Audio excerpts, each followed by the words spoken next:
like to call the Graham County Board of Education special call meeting to order. Mr. Moody, would you mind praying for us, please? Lord, thank you for this day, thank you for this time, thank you for the freedom that we have in you, Lord, and the freedom we have in this country. And appreciate the veterans and our soldiers for helping provide that freedom, Lord. That you pray to be the board meeting today, Lord, but as we make decisions and speaking, Lord, about the future of our kids, which is the most valuable, precious thing on this planet, Lord. We just thank you for entrusting us with that care of them, Lord. Just help us do what's right, not on your side, but their side as well. Thank you for all you've done for us, Lord. You're the best. Just never pray. Amen. We have from the Academy, Miss Moody and two of her students to lead the pledge today. Would you let them introduce themselves? I'm Emmanuel Conde. Y'all can read my last name. Okay. I'm Cecilia Manning, and I'll be helping with the pledge. And what grade are you in? What grade? I'm in 7th, going into 8th. 7th, I'm in 8th? 11th, going to 12th. Oh, okay, you're about done. Okay, well, you all go ahead and lead us in the pledge. I pledge allegiance to the flag of the United States of America and to the republic for which it stands, one nation, under God, indivisible, with liberty and justice for all.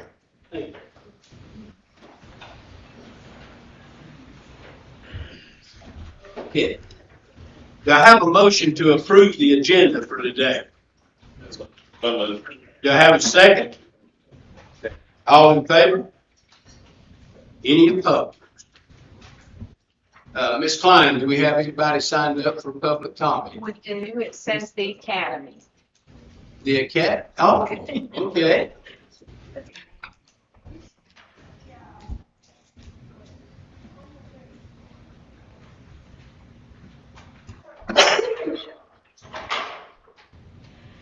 Thank you for giving us this opportunity to be here. We're excited. And I thank each of you for giving me the opportunity to be somewhere I never thought I'd be, to have the most overwhelming heart's desire to be working with these young people.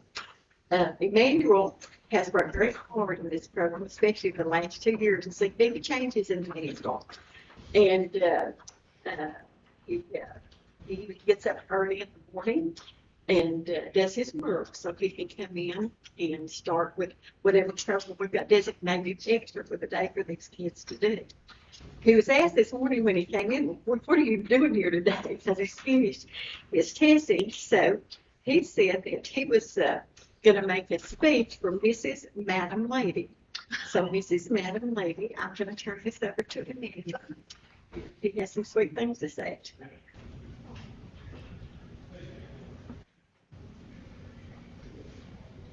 Don't be nervous. You're my friend. Thank you all for being here today with me. Good morning, Mrs. Knight and the members of Graham County School Board. My name is Emmanuel Conde, and I am a middle schooler at the Robbinsville Academy. Today, I represent the students and staff from the Academy. The last couple of years of the Academy has incorporated some unique and exciting things for the students to be involved in, and brought some fun onto our daily routines. Thanks especially to Mrs. Knight and Mr. Knight and Mrs. Cable and Mr. Moody for having a vision for the Academy, and even more for giving these opportunities and challenges and waiting to see us succeed. Many of the classmates have been involved in creating and worked hard to improve our skills in sewing, working in Glow Forge, and doing custom works with the acrylic machine. We also have a variety of animal treats for our off-the-leash program. To be involved in these extra activities, we first have to complete our daily class assignments. This challenges us to be busy in the morning so we can work from one of these stations. These activities teach you a lot of practice, teamwork, and a lot of math and sewing. And most of all, working hard and proud of our accomplishments.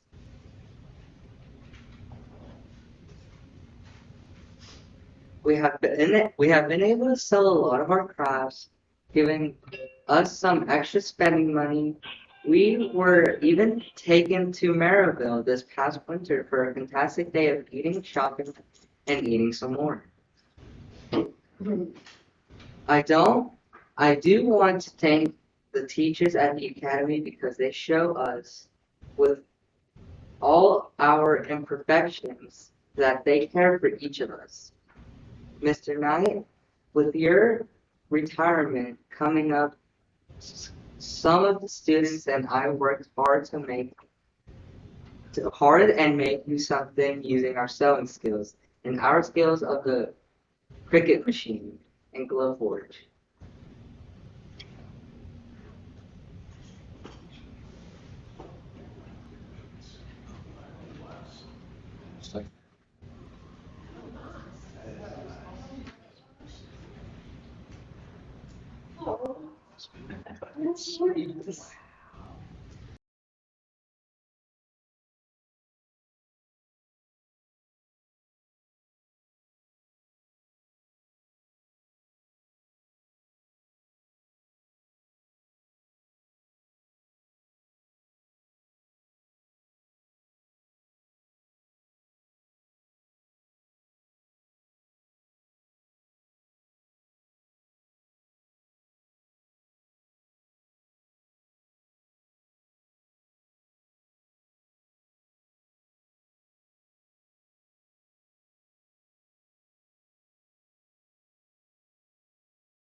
Names.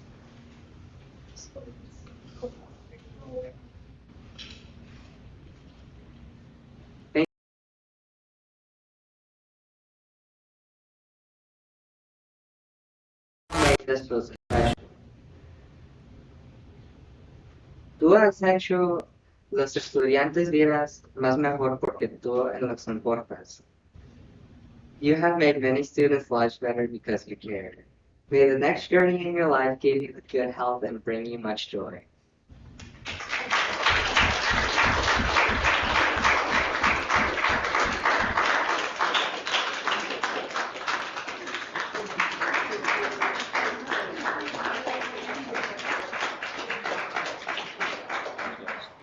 Very good, Manuel. Thank you, sir. Great job.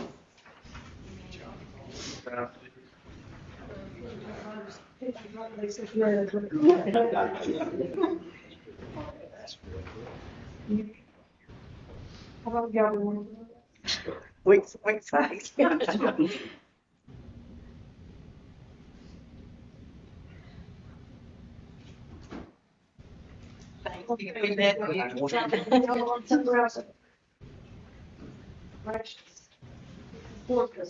Good job.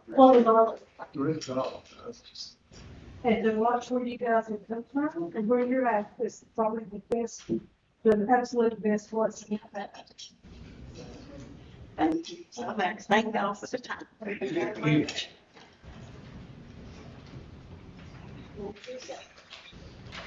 Thank you both. Thank you, Ms. Green. Thank you.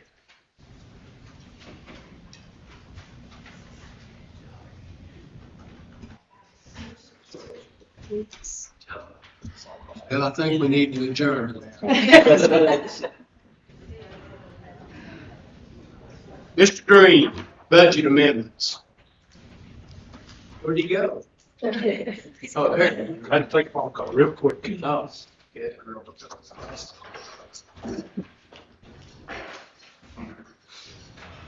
Okay, today, I'll be presenting, budget amendments. They're on the 2 pages, and all of these budget amendments are for the federal fund. During each year, we'll have a few changes in those particular program reporting codes. Most of these are quite small, except for the last one, but I'll go through them as quickly as I can. First section here, this is PRC 49. This is IDEA 6B preschool. We received an additional $346 and plan to use that for supplies and materials. Next section down is budget amendment for PRC 50, Title 1. We received an additional $1,167, and we also plan to use that for supplies and materials. Next section down is PRC 60. This is IDEA 6B. We received a reduction in the allotment of $2,236, and we're reducing what we have budgeted for supplies and materials. Next section now is PRC 103. This is Title 2, Improving Teacher Quality.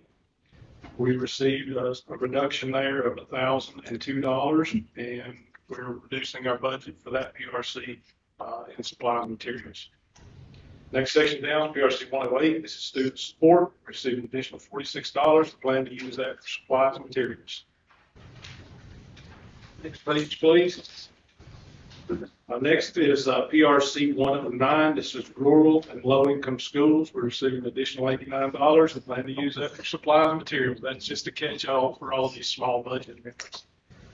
The next section, this is PRC 110. This is 21st Century After School. We received our third allotment there of $128,000. You know that That's a big deal. that is a big deal because last year, you know, they changed our attendance policy. We did not receive that third allotment last year because of those changes they made. But we made changes within our grant that allowed us to meet those attendance requirements by the end of March. So they gave us that additional $128,000. There's several line items there. And most of this is just, you know, when they split that three ways, it's like a 33%, 33%, 34%. So all of the line items there have been increased about 34%, just so that the rest of the budget stays in line. But again, that's an increase of $128,000. And I'll just read some of these line items that we're changing. We're actually increasing. So you've got the budget there for after-school director, coordinators, and tutors. We move on to the contracted services. These are some of the large ones, the parent liaison, contracted transportation. Those are just some of the line items within that budget. I will say that this 21st Century grant that we have reapplied for that for next year. And we won't probably know until July if we're awarded that, and we'll probably be able to start in September. Without 21st Century, our after-school programs and social programs will be very limited if we don't get that grant. So that team worked very hard to get that 21st Century grant turned in on time. And we stand a pretty good chance, but you know, sometimes it's kind of like the lottery. And again, that's $400,000 per year, typically for 3 years. And again, they give those in 3 installments. So usually the first 2 are easy to get, and the third one, at least currently, that third installment of $128,000 will come after our attendance has been reviewed at the end of March. And typically, the grant is, you have the grant for a 3-year cycle, you have to be out of it for a 3-year cycle, and then you go back into it for a 3-year cycle. So we have heard from the state consultants that that is no longer the case, and we would be eligible, like everybody else, to be in the funding round if we're selected. All budget amendments. Do I have a motion to approve the budget amendments as presented by Mr. Green? Do I have a second? Second. All in favor? Any opposed? Thank you, Mr. Green. Facilities update, Mr. White. I just wanted to give you guys a quick update of what's going on with the football stadium. We met with architects, and you know, we had a group of stakeholders from the school system, including coaches, administrators, teachers, band members. We several of us met with architects some time back, and so we kind of gave them all of our input. And I kind of want to give you a little snapshot of what this looks like. And so I laid that out before you guys for the meeting. And so a couple of things I want to talk about on that first page, where you can actually see the football field itself. One thing that I think is important to notice here that the bleachers will be centered on the 50-yard line. So no more of the half the bleachers or more than half the bleachers been on one side. But as you'll notice there, the cheerleading stand, the band seating, and all that is basically going to be flip-flop. It'll be over on the other side. And I thought that was a really good idea that us, the coaches and cheerleading and band had was, if you think about where our football team warms up, they warm up on the scoreboard side. And so why not have our students over there with that? And so if you'll notice right there, it's a little larger section, to accommodate the cheerleaders as well as the band. A couple other things I wanted to mention here was, if you'll notice right in front of where the concession stand is, there's a platform there to give a little more space, right there for the concessions, for the lines to form and all that. And then if you'll notice also down on the very bottom, kind of where the restrooms are currently, there will be, and I still have yet to visualize what this is going to look like, but we will have a prefab ramp that will be installed there for ADA purposes, for those that might need, level access.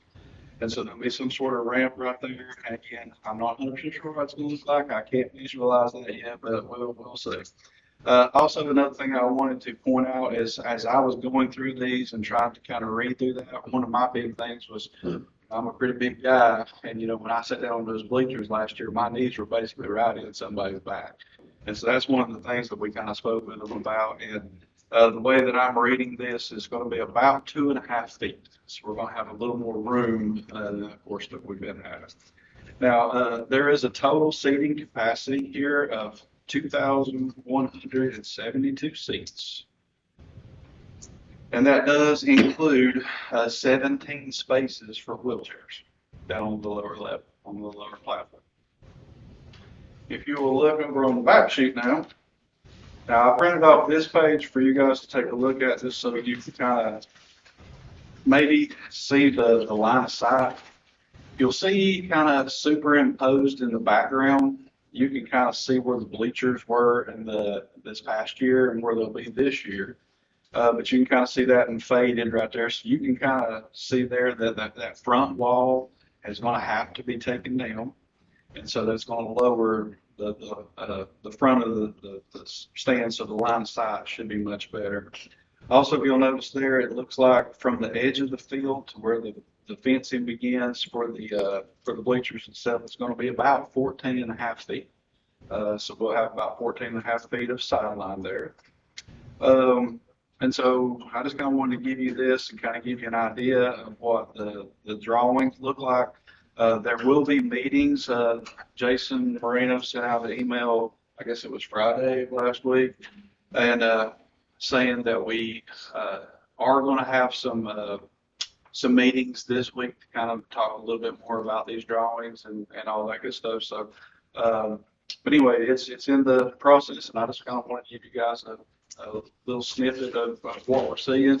If anybody would like to see a little bit more of the documents, of course, there's several more pages here that I did not print off for you guys, but you're more welcome to stop by and take a look.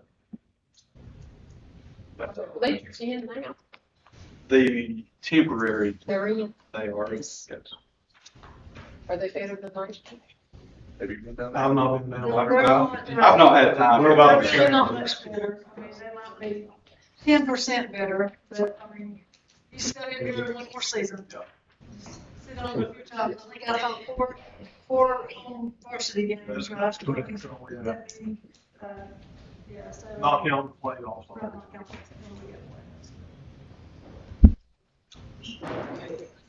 Mr. Madison, CTE local plan approval. So, the CTE local plan, I'll be asking for the board to approve it this morning. However, it is complete and it is submitted to the regional director, submitted May the 15th, but she has not went completely through it and sent it back for, basically she just gives feedback and we'll send back some recommendations. I talked with her this morning. She said there would be no major changes. She has looked over it a little bit. So I just wanted to give you some of the highlights of the local plan this morning, and I'll ask that the board approve that, pending her approval and getting her signature, Mr. Nelson, on it. So basically, the CTE local plan, we have to do that every 2 years. And this year, I've listed 10 things here to kind of talk about just briefly.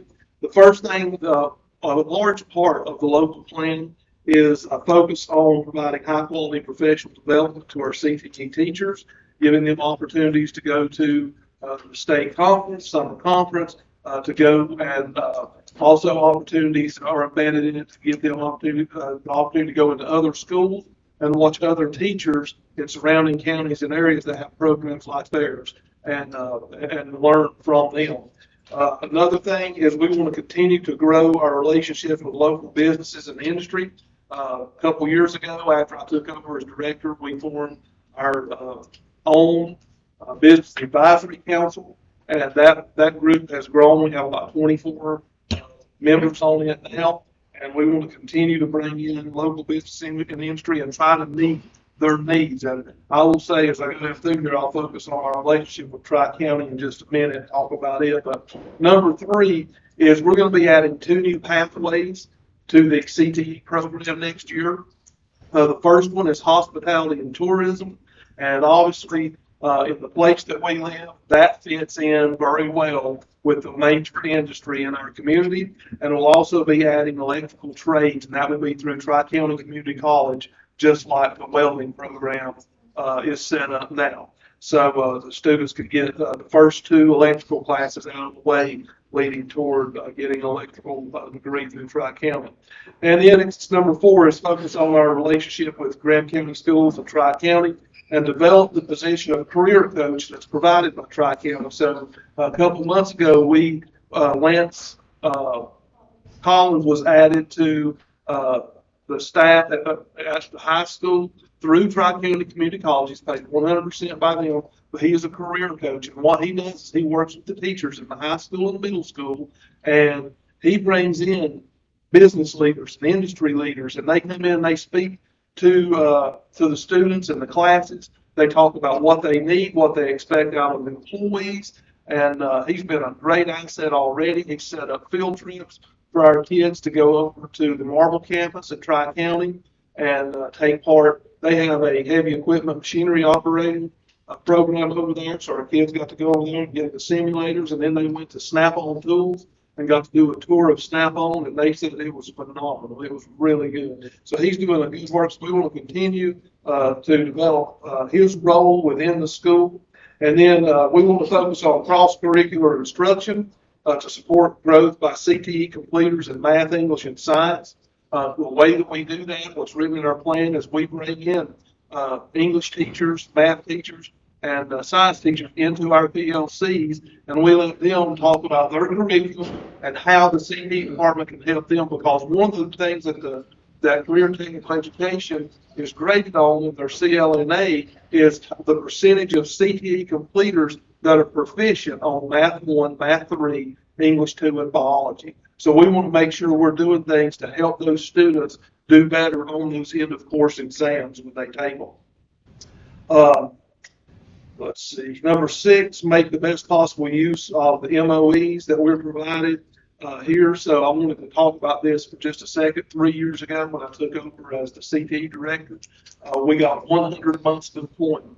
That's how we employ the CTE teachers. So basically, if you had 10 teachers and at 10 months each, that would be 100 months. Well, we had 9.5 positions, and it was very easy for us to cover that. So we had ABC transfer money each year that we could use. In the last 3 years, we went from 100 months of employment to 96.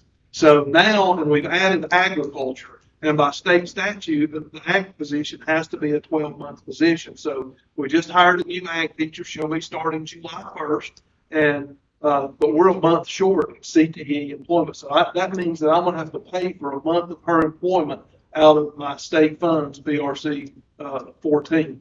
And I've talked, with Mr. Moody about this. Because we're not going to have any ABC transfer. So the budget, and I've got that down there, but the budget is going to be really tight in CTE the next couple of years. And the months of employment is based totally on ADM. So what we're seeing is that as our numbers drop, the amount of money that's being funneled into career and technical education is dropping. The thing that's really not fair, and it'd be, honestly, it's a place where the board could maybe put some pressure on the legislator, is that our ADM for CTE is based solely off 8 through 12, but yet we have to serve 5th grade through 12th grade. 5th grade, we have to introduce them to CTE. We don't necessarily have teachers there, but 6th and 7th grade, we have teachers teaching in those grades and teaching those students, but we're really not funded for those students through CTE yet. We're required to do that. So we really need ADM to be bumped to 6 through 12, and it would help everybody across the state. Number 7, we have written in the plan that we really want to see an increase in the CTSOs. That's career and technical student organizations in our school. And with the new with the ag program, the new teacher coming in, she is very up to date and involved in the FFA currently in the position she's in. So our plan is to add Future Farmers of America in our school to go along with our HOSA program, which is honestly has been the best club in our school for many years now. We have great participation. They go to the state competition, the district competition. We want to see the same thing in HOSA, and we also are looking at the possibility of adding some CTSOs in the middle school and in our entrepreneurship program, like possibly bringing DECA into the high school. So hoping that we're able to do that next year or in the next 2 years. And then number 8, we're going to begin the process of developing the career development plans. That is now statute also for 7th graders and 10th graders. And our CDC will be the one, and the guidance counselors will be meeting with these kids and developing plans for them. They will basically set a pathway for them starting in the 7th grade to go through high school, not only in CTE, but outside of CTE also. Each one of those students will have a career path by the end of next year in the 7th grade. And then we want to provide focused professional development for teachers that align with identified needs. They provided this by business and industry leaders, and the main thing that they say is our kids coming out, they need soft skills. They need to be able to talk to people. They need to understand how to respond to emails. They need to have good character. They need to understand what work ethic is. And I think that's something we're already doing. We can always do better and grow and try to get these kids more prepared to be in the workplace.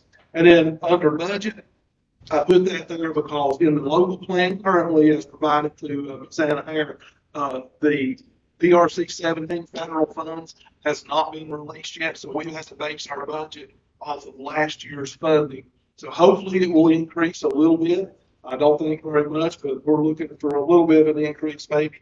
And then I also wanted to make you aware, I didn't put this down there, but we have been selected for a monitoring visit. So we will have regional director, Ms. Ann there, and then another regional director from across the state will be coming in sometime in the fall to do a monitoring visit on the CTE program. So, Mr. Madison, we'll go back up to number 3, the hospitality and tourism. What do you plan on doing with that?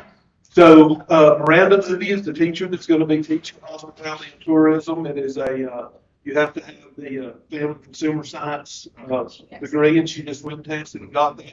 So our plan is it's a 2-class pathway. They take hospitality and tourism 1, hospitality and tourism 2, and our plan is to really try to partner and work with some of our local restaurants, some of the lodges, like the Poca Lodge in Fontana, and try to introduce our kids to those industries and how they can make a living in those industries here in Graham County.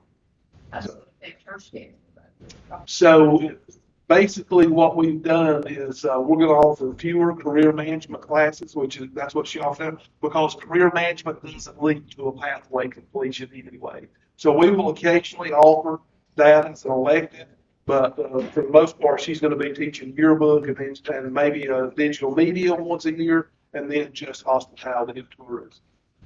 Okay. Any other questions? All right. That pretty much sums up what's in the local plan. Do I have a motion to approve the CTE local plan as presented by Mr. Maddox? So moved. Do I have a second? All in favor? Any opposed? Who was the first person? You, Jonathan. okay. Okay, TPPI curriculum approved. Ms. Millsaps. Morning. I have the high school and the middle school curriculum, but it was a lot, so I only made one copy of each. Just want to pass those around. While you're talking, they can just flip those. Yeah, and there's a link online too that has all of this information. If you ever wanted to go look at it, it has all the lessons. Basically, this grant has changed to a 2 curriculum option, and I think before it was like 17. Can I just give a little bit, Yes. little bit of background information, just because we got a new board member. So TPPI stands for the Teen Pregnancy Prevention Initiatives. Yes. And we've had that for several years here in Graham County, and still is the coordinator for that.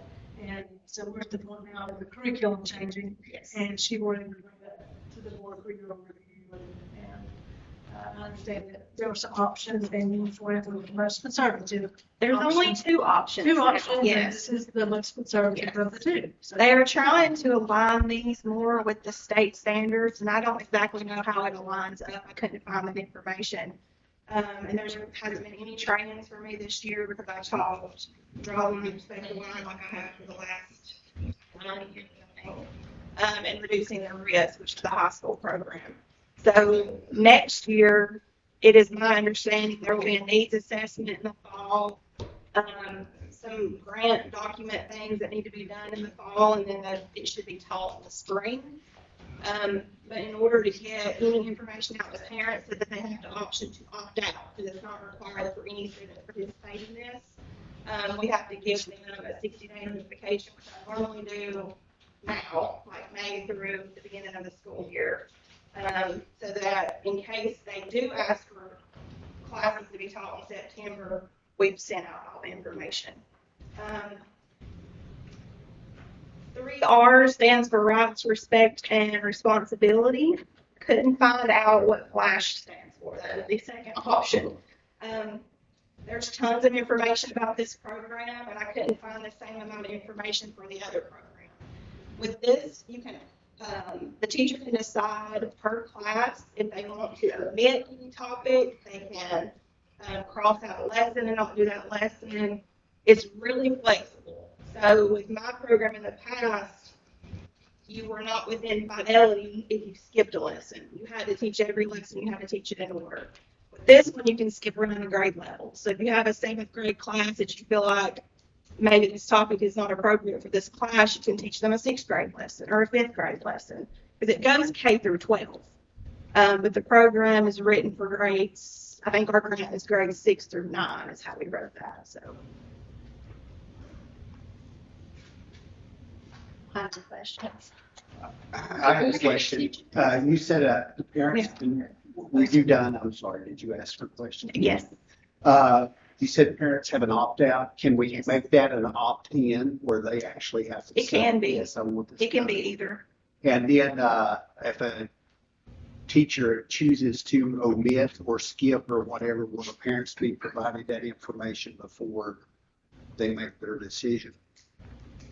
That the lessons can be left out. Yeah, Right. like Yeah. if they're planning on saying, hey, we're going to cover this or not cover this, Right. would that be? So good? you'll have like a lesson, you'll have an outline for what's supposed to be taught 6th grade, 7th grade, 8th grade, and then 9th grade goes by grade level also.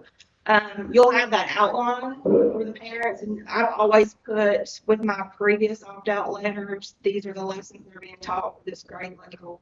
So you can include that on the opt-out paperwork. As far as omitting a topic, that's just going to be if the teacher feels like that shouldn't be taught to that class period. Like that just gives them the option, more flexibility to do. can you give an example when that happened? So if you have a 7th grade class, in prior year, 7th grade, we taught a lesson on STDs. So if you have a 7th grade class that maybe just seems totally oblivious to this, that would be appropriate for that class period. So you could teach a lesson about like healthy friendships or, something more from a different grade level. This will be the teacher that's teaching this. Yes. And there's going to be much more information they're going to provide in the fall. Because I taught what I had previously taught this year, I didn't go to any of the trainings for this new curriculum. But as far as I know, this summer into the fall, there's gonna be a lot more information on this. Are both boys and girls taught? I've done both. I've split boys into one group and girls into one group. I really go off of the PE teachers, because that's where I go into the health education classes. And they know their kids better than I do, because I'm only in their 5 class periods for 6th grade and 7th grade. I was there for 7 class periods.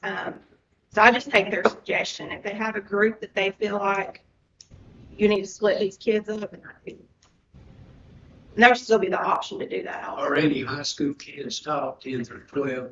9th grade PE classes. Just 9th grade. There's some 10th graders in there from time to time, but with this new curriculum, though, it goes all the way to 12th grade, so. Parents are no longer being taught this is important. Mr. Chairman, briefly, I'm not sure you can flip this to an opt-in. This is one of the areas that I think this fits within the there's a statutory requirement to have a reproductive health segment taught. Now, what the curriculum is, you get the kind of the freedom to design that you're talking about today, and parents have always had the option to opt out of it. When the Parents' Bill of Rights passed last session, that's one of the few things that was left alone and wasn't flipped into an opt-in required for lots of other things that it dealt with. It left state law alone that kept the requirement to have a curriculum, let parents inspect and know what every bit of it is, and opt out if they want to. I just want to make sure you don't get an expectation you can do that, because I'm not sure you'd be in compliance with the statute that says you have to provide this curriculum. You know, as a parent, it would be opt-ins are difficult, because then if you send the permission home and just not get it back, or it's harder to track. So I'm not sure you can switch it to an opt-in. Any other questions? So we'll go ahead and have this available to parents. Also, this curriculum available to parents, we'll put it online as a link, so the parents will go ahead and be reviewing that, and you're gonna go ahead and get your letters out to parents so that they'll have ample time to review that. And I did notice with this curriculum that when you do go to the website, it says new lessons for North Carolina. So that's a specific tab that you have to click, because it's different if it's not on the North Carolina option. And so you'll provide that kind of specifically so that parents are aware of it. Is that it? Okay. Do I have a motion to approve the curriculum for TPI as presented by Ms. Millsaps? So, Do I have a second? Second. All in favor? Any opposed? Okay. Fiscal year 25 administrator contracts, Ms. Knight. Yes, so I have actually the next 4 items on your agenda: administrative contracts, summer school workers, summer and fall coaching staff and personnel will be names that I'll bring you during closed session for your vote back in open session later. So you've covered the last 4. I have. Okay. All right. Do I have a motion to go into closed session? Pursuant to the provisions of North Carolina General Statute 143-318.11, parentheses A, parentheses 3, and 143-318.11, parentheses C, I move the Graham County Board of Education go into closed session to receive advice from the attorney for Graham County Board of Education, which advice comes within the purview of the attorney-client privilege. This advice will be general legal advice about legal issues or legal matters. Pursuant to the provisions of North Carolina General Statute 143-318.11, parentheses C, I move that the Graham County Board of Education go into closed session for the purpose of considering personnel matters defined in and allowed by the North Carolina General Statute 143-318.11, parentheses A, parentheses 6, and the North Carolina General Statute 115C-321. Do I have a second? second. All in favor? Any opposed? Okay, we are now in closed session. All right, we are back in open session. Action items, personnel, Ms. Knight. Yes, I'd like to recommend to you that you renew for 4-year contracts the following 4 administrators. And do they need to be individual? Probably. No, you can just see a list. Okay. Patrick Nichols, Erica Sawyer, Myra Waldron, and Kevin White. Do I have a motion to approve administrative contracts for Patrick Nichols, Erica Sawyer, Myra Waldron, and Kevin White? Do I have a motion to approve their contracts? So, Do I have a second? Second. All in favor? Any opposed? Okay. I recommend that you affirm the employment of Ivy Odom in the position of CAC worker. This Okay. position is paid by Appalachian State University. Okay, do I have a motion to affirm Ivy Odom as CAC worker, and her position is paid for by Appalachian State University? so moved. Do I have a second? Second. All in favor? Any opposed? Okay, I recommend that you employ Emily Bradbury in the position of interim teacher at the elementary school. do I have a motion to approve Emily Bradbury as interim teacher at the elementary school? So moved. Do I have a second? Second. All in favor? Any opposed? Okay, I recommend that you employ Amanda Adams as the cross-country head coach. do I have a motion to approve Amanda Adams as the cross-country head coach? Do I have a second? Second. All in favor? Any opposed? No, I'm not. So I recommend that you approve the slate of personnel for summer as presented. Do I have a motion to approve the summer employees as presented to us? So Do I have a second? Second. All in favor? Any opposed? Okay. And I recommend that you approve the fall athletic coaches and volunteers as presented. Do I have a motion to approve the fall coaches as presented to us? So moved. Do I have a second? Second. All in favor? Any opposed? Okay.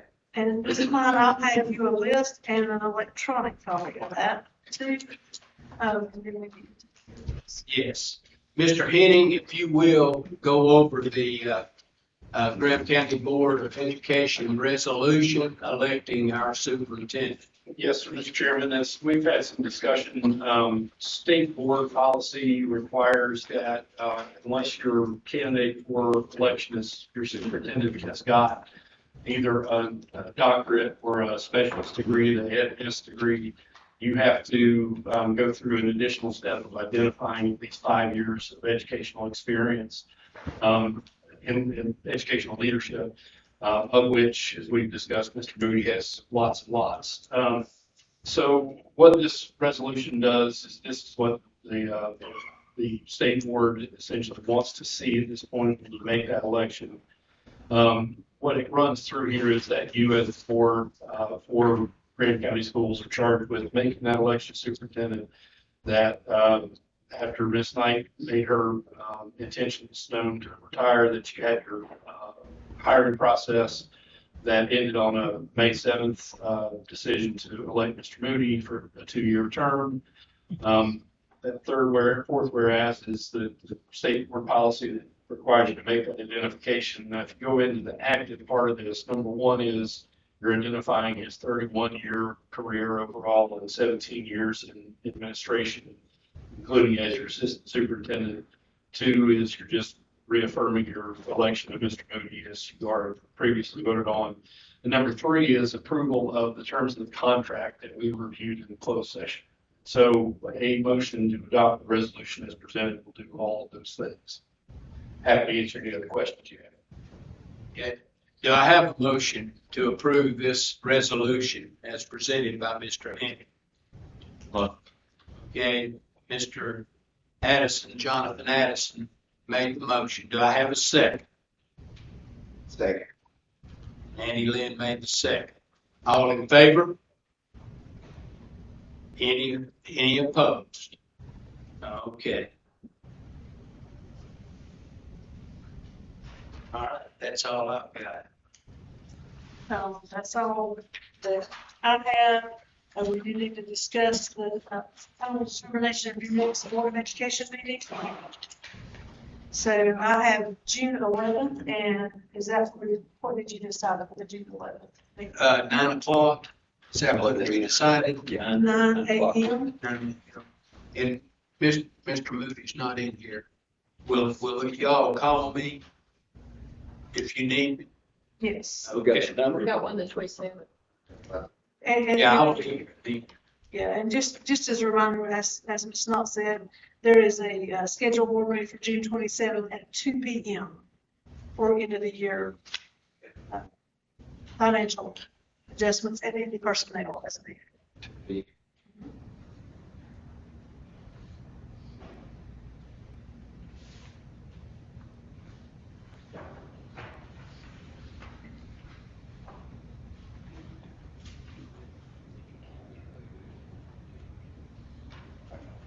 So you've already given us the announcements for the next meetings. I went ahead and filled this out. We're gonna do 3.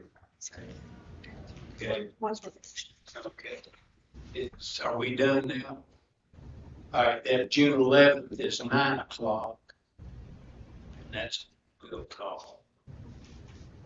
And June 27th, is that right? 27th at 2 o'clock. Yes. All right. Do I have a motion to adjourn, or do we have something else we need to do? Do I have a motion to adjourn? So moved. Do I have a second? Sir. All in favor? Any opposed? I'm sure there are.